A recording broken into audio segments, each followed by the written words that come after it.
چرا بعضی از بچه‌ها زود خسته میشن، زود پا پس میکشن، ادامه نمیدن، کارا رو به انتها نمیرسونن؟ چرا تا یه سنگ کوچیک تو زندگیشون میفته و یه تجربه شکست رو به دست میارن حس ناتوانی میکنن و میگن من نمیتونم ادامه بدم؟ دلیلش یه باور عمیق به نام امیدواریه. امیدواری یه حس سطحی نیست، بلکه یک اعتقاد ریشه داره. یه بچه امیدوار وقتی تو کاراش به مشکل میخوره و به بنبستی میخوره ادامه میده، پا پس نمیکشه، بالاخره یه راهی برای مشکل پیدا میکنه. حالا چطوری از یه بچه ناامید یه بچه امیدوار بسازیم؟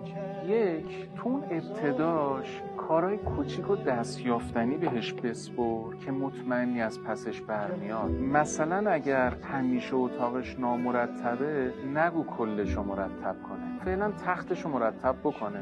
دو، تشویقش کن و بهش انگیزه بده.